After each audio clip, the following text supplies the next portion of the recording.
I spend a lot of time working with our church's numerous teams and working groups and task forces and committees.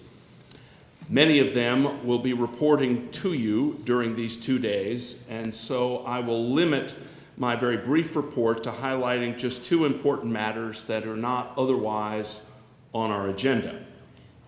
The first area is to highlight the protection of children and the prevention of adult sexual misconduct. As a church, we've been given a sacred trust and responsibility to care for those who are the most vulnerable.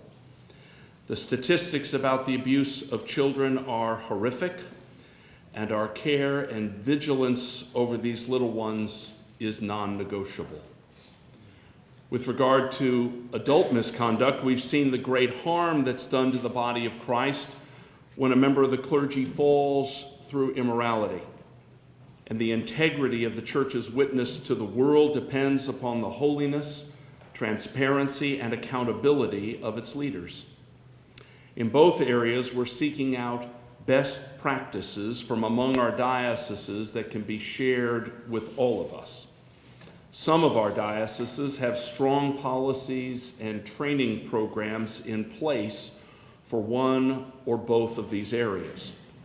We want to identify and share those best practices so that other dioceses and congregations can learn from those who've done such good work.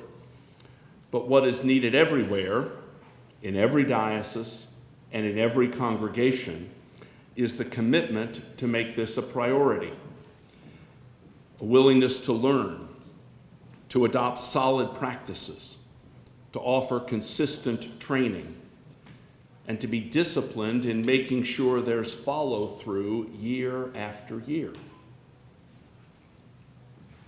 Second, in April, Archbishop Beach brought together a group of bishops and other clergy and lay leaders, particularly some young leaders, both African American and white, to discuss issues of race and mission among African Americans. At the invitation of Bishops Alphonsa Gadsden and William White, we gathered at New Bethel Reformed Episcopal Church in North Charleston, South Carolina. And we felt the hand of the Lord upon us.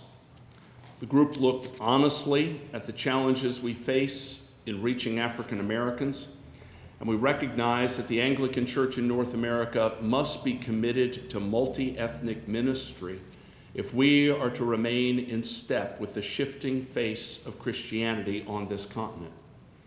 We talked, we prayed, we strategized about what we need to do regarding both ethnic-specific and multi-ethnic mission and church planting.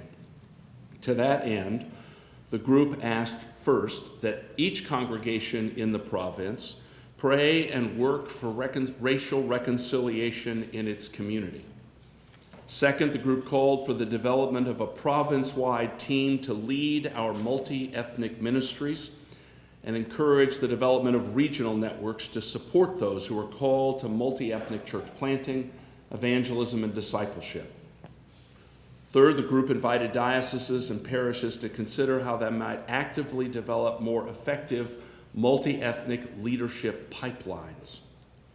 And fourth, it invited dioceses and parishes to make a financial commitment to supporting multi-ethnic leadership.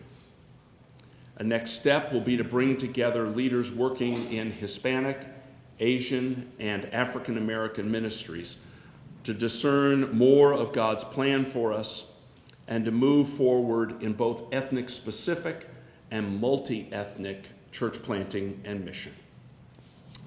So with that, my thanks to all of you who are serving our church in the many ministries and mission teams of the province which are sharing Jesus Christ with a culture that needs the Lord so much. Thank you.